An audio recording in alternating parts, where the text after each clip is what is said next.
ओम शांति। मुरली है 28 जनवरी 2024। अव्यक्त बाप दादा के मधुर महावाक्य। रिवाइज कोर्स है 28 नवंबर 1997 मधुबन। बाबा आज की मुरली का सार है। बाबा ने कहा, बेहद की सेवा का साधन रूहानी पर्सनैलिटी द्वारा नज़र से निहाल करना। बेहद की सेवा का साधन रूहानी पर्सनैलिटी द्वारा नज़र से निहाल करना। आज बाप दादा अपने अनेक कल्प के मिलन मनाने वाले लाडले सिक्की लदे बच्चों से फिर से मिलन मनाने आए हैं। अव्यक्त मिलन तो सदा मनाते ही हो, लेकिन अव्यक्त से व्यक्त रूप में मिलन मनाने के लिए सभी बच्चे भारत व विदेश से फिर से अपने घर पहुंच गए हैं। बाप दादा देख रहे हैं कि चारों ओर बच्चे अपने अपने स्थान पर भी मिलन मना रहे हैं। यह मिलन रूहानी अलौकिक मिलन है। इस मिलन में बाप दादा और बच्चों के स्नेह का साकार स्वरूप है। आज बाप दादा अपने बच्चों की रूहानी पर्सनैलिटी को देख रहे हैं। हर एक बच्चे की रूहानी पर्सनैलिटी कितनी श्रेष्ठ है। ऐसी रूहानी पर्सनैलिटी सारे कल्प में और किसी की भी नहीं। बाप दादा से मिलन मनाने के लिए कैसे रूहानी रूहाब छाया हुआ है चारों तरफ, बाबा बाबा बाबा। और पर्सनैलिटी मिलन में कितनी, क्या कहते हैं, इंतजार बाबा से मिलने का, उनका स्वागत करने का। तो ये पर्सनालिटी कैसी है? रूहानी है। क्योंकि आज हम अपने आप को शरीर नहीं, उस अलौकिक उस पारलौकिक सत्ता से मिलन मना रहे हैं। क्योंकि आप सब की पर्सनालिटी बनाने वाला ऊंचे से ऊंचा बाप है। आप भी अपनी रूहानी पर्सनालिटी को जानते हैं ना। सबसे बड़ी ते बड़ी पर्सनालिटी है। स्वप्न व संकल्प में भी संपूर्ण प्योरिटी की पर्सनालिटी। और कोई तरफ ख्याल ही नहीं है, मैं और मेरा बाबा बस नंबर वार है। लेकिन फिर भी विश्व की सर्व आत्माओं में श्रेष्ठ हैं, सर्व आत्माओं से श्रेष्ठ है। तो बाप दादा हर एक के मस्तक से पर्सनैलिटी की झलक देख रहे हैं। कहाँ से देख रहे हैं? मस्तक से। क्योंकि वो भी अकाल तख्त है, जो भ्रिकुटी के बीच में आत्मा जहाँ बैठती है वो फिक्स है। हर शरीर में वो अकाल तख्त होगा। तो बाप दादा हर एक के मस्तक से पर्सनैलिटी की झलक देख रहे हैं। प्योरिटी के साथ साथ सबके चेहरे और चलन में रूहानियत की भी पर्सनैलिटी है। और पर्सनैलिटी क्या होती है? जो खजानों से संपन्न होते हैं, उसकी भी पर्सनैलिटी होती है।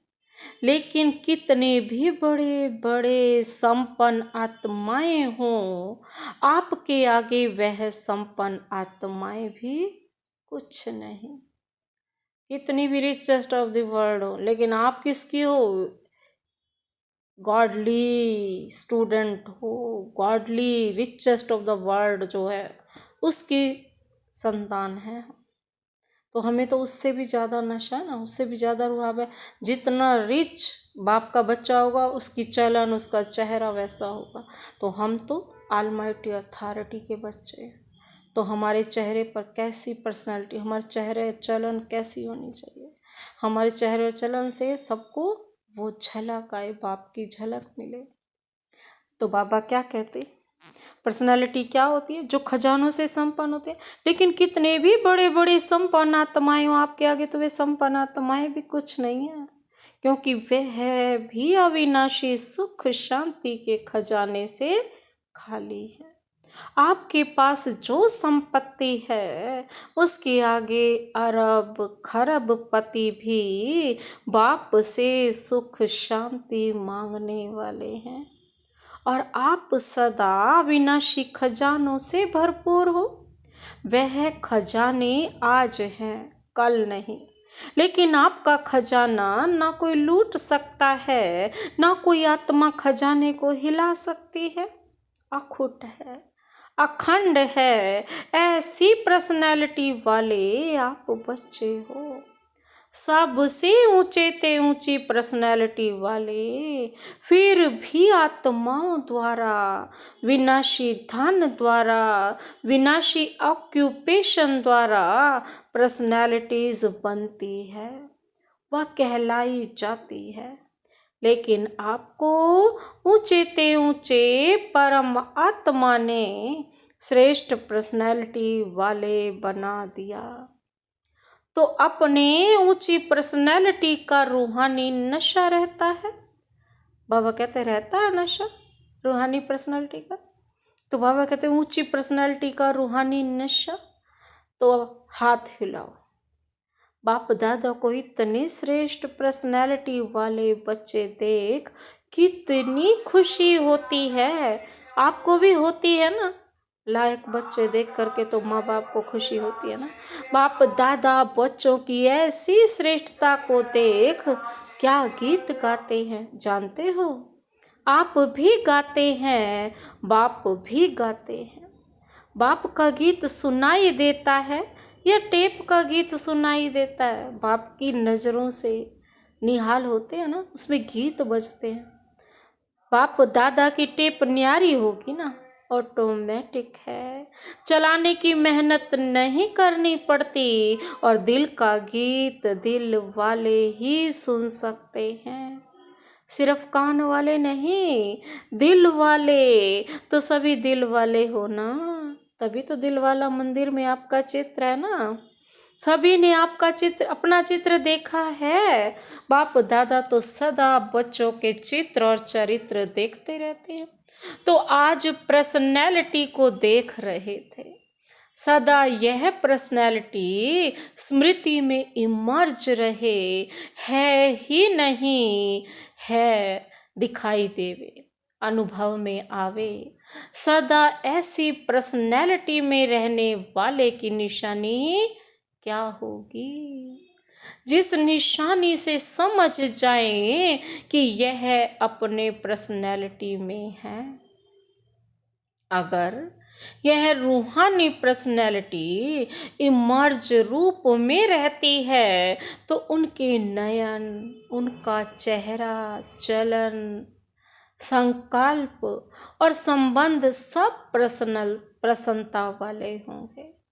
सदा प्रसन्न चित्त, प्रसन्न चित्त नहीं, प्रसन्न चित्त। अगर प्रसन्न चित्त है तो चलन भी पर्सनैलिटी वाली नहीं, चेहरे पर भी प्रसन्नता की झलक नहीं। कुछ भी हो जाए, पर्सनैलिटी वाले की प्रसन्नता छिप नहीं सकती, मर्ज नहीं हो सकती। प्रसन्न चित्त आत्मा, कोई कैसी भी आत्मा परेशान हो, अशांत हो, उसको अपने प्रसन्नता की नज़र से प्रसन्न कर देगी। जो बाप का गायन भी है ना, नज़र से निहाल करने वाले, वह सिर्फ बाप का नहीं है, आपका भी यही गायन है।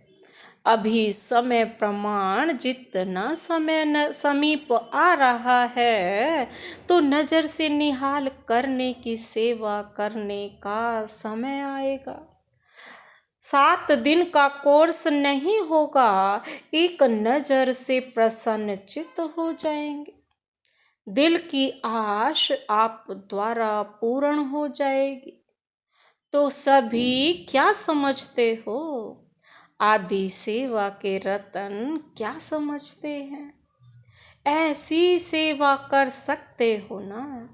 अभी देखो, आप लोगों ने 40 वर्ष सेवा की या ज़्यादा भी की, कोई का 1-2 साल कम भी होगा, किसका ज़्यादा भी होगा। बाप दादा तो सभी बच्चों को देख रहे ना, कोई कम वाले भी हैं, कोई ज़्यादा वाले हैं, बाबा तो सबको प्रसन्न करते हैं ना। अभी आप लोगों ने अपने साथियों को यह सेवा सिखा दी और निमित्त भी बना दिया। बाबा पूछ रहे हैं, सेवा भी सिखा दी और निमित्त भी बना दिया। अभी बाप क्या करेंगे? वो सेवा तो वह भी कर रहे हैं। आप आदि रतन हो तो न्यारी और प्यारी सेवा करेंगे। अभी फिर उत्सव मनाएंगे कि नजर से निहाल कितने किए, 9 लाख में से कितने बनाए। आगे तो 33 करोड़ भी हैं, 9 लाख तो उसके आगे कुछ भी नहीं। 33 करोड़ के आगे तो 9 लाख कुछ नहीं है। बीज तो यहाँ ही डालना है ना। तो देखेंगे कि आदि सेवा के रतन अब और क्या कमाल दिखाते हैं। यह कमाल तो दिखाई, सेवा केंद्र बनाए, अच्छे अच्छे प्रोग्राम किए, उसकी तो पदम गुणा मुबारक हो। 2 प्रकार के बच्चे हैं ना। जो पहले वाले हैं वह है स्थापना के निमित्त बच्चे, और आप लोग हो विशेष सेवा के आदि के बच्चे।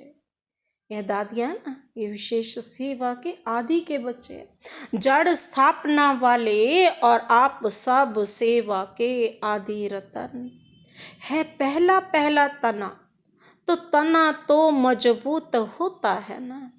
तना पर ही सब आधार होता है, तना से ही सब शाखाएं निकलती हैं। जड़ वाले तो सूक्ष्म में शक्ति देते हैं, लेकिन जो प्रैक्टिकल में होता है, दिखाई देता है, वह तना दिखाई देता है। तो दादियाँ अभी गुप्त हो गई हैं। साकाश देने वाली और प्रैक्टिकल में स्टेज पर आने वाले आप निमित्त बने। सम्मान समारोह में आई हुई सभी बड़ी बहनों से बाप दादा ने हाथ उठवाया, इसीलिए बाप दादा काम दे रहे। समारोह तो बहुत अच्छा मनाया ना। बाप दादा ने सब देखा, सजी हुई मूर्तियों को देखा। उस समय तो आप लोगों को भी यही रूहानी अनुभव हो रहा था कि हम चैतन्य मूर्तियां हैं। ऐसे ही लग रहा था जैसे सजी हुई मूर्तियां मंदिरों से शांति वन में पहुंच गई हैं। सम्मान समारोह था ना, तो सारी देवी मूर्तियां सजी सजाई हुई थी। तो बाप दादा भी बच्चों से चाहते हैं कि अभी फास्ट सेवा शुरू करो। जो हुआ वह बहुत अच्छा, अब समय प्रमाण औरों को ज्यादा वाणी का चांस दो। अभी औरों को माइक बनाओ, आप माइट बन के साकाश दो, तो अपनी साकाश और उन्हों की वाणी यह डबल काम करेगी। तब ही 9 लाख सहज बन जाएंगे। अभी बाप सभी अभी आप सभी चाहे फंक्शन में बैठे या और भी महारथी हैं, तो महारथियों की अभी सेवा है। सर्व को साकाश देना, बेहद की सेवा के मैदान में आना। जब बाप अव्यक्त वतन एक स्थान पर बैठे चारों ओर के विश्व के बच्चों की पालना कर सकते हैं, कर रहे हैं, तो क्या आप एक स्थान पर बैठे बाप समान बेहद की सेवा नहीं कर सकते हो? आदि रतन अर्थात फॉलो फादर। बेहद में साकाश दो। कई बच्चे अपने से भी पूछते हैं और आपस में भी पूछते हैं। कई अपने आप से पूछते हैं और कोई आपस में भी पूछते हैं कि बेहद का वैराग कैसे आएगा। पूछ रहे हैं, दिखाई तो देता नहीं है, लेकिन बेहद की सेवा में अपने को बिजी रखो तो बेहद का वैराग्य स्वतः ही आ जाएगा। क्योंकि यह साकाश देने की सेवा निरंतर कर सकते हो। इसमें तबीयत की बात, समय की बात, यह सहज हो जाती है। दिन रात इस बेहद की सेवा में लग सकते हो। जैसे ब्रह्मा बाप को देखा, रात को भी कैसे आंख खुली और बेहद की साकाश देने की सेवा होती रही। तो यह बेहद की सेवा इतना बिजी कर देगी जो बेहद का वैराग्य स्वतः ही दिल से आएगा, प्रोग्राम से नहीं। यह करें, यह करें, यह प्लेन तो बनाते हो, लेकिन बिजी बेहद की सेवा में रहना यह सबसे सहज साधन है। क्योंकि जब बेहद को साकाश देंगे तो नजदीक वाले तो ऑटोमेटिक साकाश लेते रहेंगे। इस बेहद की साकाश देने से वायुमंडल ऑटोमेटिक बनेगा। अभी यह नहीं सोचो कि कितने सेंटर के जिम्मेवार हैं, वह जॉन के जिम्मेवार हैं। आप सभी को स्टेट के राजा बनना है या विश्व का, क्या बनना है? बाबा पूछ रहे आपने तो विश्व का राजा बनना है ना, महाराजा विश्व का ना।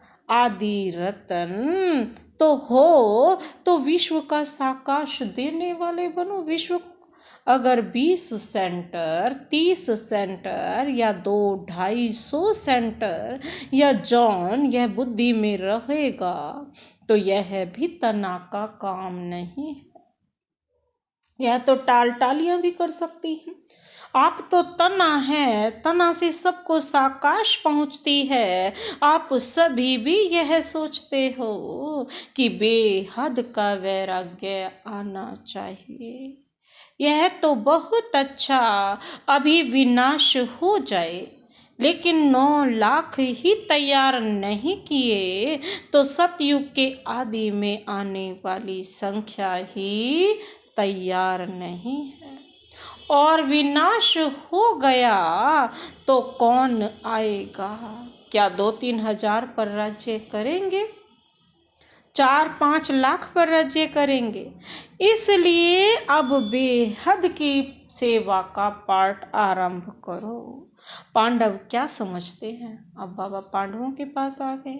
बेहद की सेवा करेंगे ना, पांडव तैयार हैं। अभी यह हद की बातें बेहद में जाने से आप ही छूट जाएंगी, छुड़ाने से नहीं छूटेंगी। बेहद की साकाश से परिवर्तन होना फास्ट सेवा की रिजल्ट है। बाप दादा जानते हैं कि नाजुक परिस्थितियों में निमित्त बनी आत्माओं ने सेवा का प्रत्यक्ष प्रमाण दिया है। लेकिन आप सभी का फाउंडेशन व सेकंड का परिवर्तन का मूल अनुभव यही है कि ब्रह्मा बाप को देखा और ब्राह्मण बन गए, सेवा का वरदान मिला और सेवा में लग गए। बाप दादा ने सभी के अनुभव भी सुने, अच्छे अनुभव सुनाए।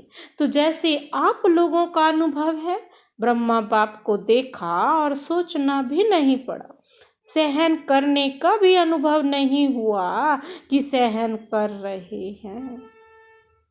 बड़ी बात नहीं लग रही। ऐसे अभी हर श्रेष्ठ ब्राह्मण आत्मा को देखें और आत्मा में, ब्राह्मण में आप ब्रह्मा बाप देखें हर आत्मा में या ब्राह्मण की क्या देखें, ब्रह्मा बाप को। यह है सेवा का वास्ट साधन। क्या ब्रह्मा बाप ने आपको कोर्स कराया? कोर्स तो पीछे किया, लेकिन देखा और हो गए। तो जैसे ब्रह्मा बाप में बाप समाया हुआ था, इसलिए मेहनत नहीं लगी, ऐसे आप सभी भी बाप दादा को अपने में समाते हुए नजर से निहाल करो। जो आप सब का अनुभव है, अनुभवी हो, देखा और फिदा हो गए। जैसे अभी सोचते हैं ना, ट्रेनिंग लेते हैं, फिर ट्रायल पर आते हैं, फिर कोई चला जाता है, कोई रहता है। बाबा कहते हैं इतनी मेहनत आपने ली, ट्रेनिंग की क्या, ट्रायल पर रहे क्या, बस आए और खो गए। ऐसी सेवा जब एक ब्रह्मा बाप ने की, तो आप इतने ब्राह्मण आत्माएं नहीं कर सकती हो क्या? आपकी पर्सनैलिटी अपना बना दे। ब्रह्मा बाप की भी पर्सनैलिटी थी ना, चाहे सूरत की चाहे सीरत की, लेकिन पर्सनैलिटी थी। तब आकर्षित हुए तो फॉलो फादर। जब बाप ने आपको आदि में निमित्त बनाया, तो जो आदि के हैं, सेवा के निमित्त व स्थापना के फाउंडेशन, उनको अंत तक सेवा में रहना है। तबीयत के कारण शरीर से चक्कर नहीं लगा सकते, लेकिन मन से तो लगा सकते हो। उसमें तो खर्चा नहीं, वीजा लेने की भी जरूरत नहीं, भाग दौड़ की भी जरूरत नहीं, लेटे लेटे भी कर सकते हो। क्या समझते हो? अब ऐसा कोई प्लान बनाओ, नया पाठ शुरू करो। अभी एक फंक्शन तो मना लिया ना, आज सम्मान समारोह था, वो तो मना लिया ना। जो सेवा की उसका प्रत्यक्ष फल मिल गया। अभी नई सेवा करो। अच्छा, बाप दादा सिर्फ सामने वालों को नहीं कह रही हैं, सभी बच्चों को कह रहे हैं। विदेश में भी जो सुन रहे हैं, उनको भी कह रहे हैं। जहाँ भी सुन रहे हैं, चाहे शांति वन में सुन रहे हैं, चाहे ऊपर पांडव भवन में, चाहे विदेश में, जहाँ भी हैं, वहाँ बाप दादा सभी के लिए कह रहे हैं, अब बेहद के सेवाधारी बनो। समय बेहद की सेवा में लगाओ। बेहद की सेवा में समय लगाने से समस्या सहज ही भाग जाएगी। क्योंकि चाहे अज्ञानी आत्माएं हैं, चाहे ब्राह्मण आत्माएं, अपनी शक्ति नहीं है। जिसको शक्ति नहीं हो, पांव लंगड़ा हो, और उसको आप कहो दौड़ लगाओ, तो लगाएगा या गिरेगा? तो से समस्या के वश आत्माएं चाहे ब्राह्मण भी हैं, लेकिन कमजोर हैं, शक्ति नहीं है, तो वह कहाँ से शक्ति लाए? बाप से डायरेक्ट शक्ति ले नहीं सकता, क्योंकि कमजोर आत्मा है। तो क्या करेंगे? कमजोर आत्मा को दूसरे कोई का ब्लड देकर ताकत में लाते हैं, कोई शक्तिशाली इंजेक्शन देकर ताकत में लाते हैं। तो आप सब में शक्तियां हैं, तो शक्ति का सहयोग दो, गुण का सहयोग दो। उनमें है ही नहीं, अपना दो। पहले भी कहा ना, दाता बनो। वह असमर्थ है, उनको समर्थी दो। गुण और शक्ति का सहयोग देने से आपको दुआएं मिलेंगी, और दुआएं लिफ्ट से भी तेज रॉकेट है। आपको पुरुषार्थ में समय भी देना नहीं पड़ेगा, दुआओं के रॉकेट से उड़ते जाएंगे। पुरुषार्थ की मेहनत की बजाय संगम के प्रारब्ध का अनुभव करेंगे। दुआएं लेना वह सीखो और सिखाओ अपना नेचुरल अटेंशन। और तुम्हें अटेंशन में टेंशन मिक्स नहीं होना चाहिए। नेचुरल हो। नॉलेज का दर्पण सदा सामने है ही।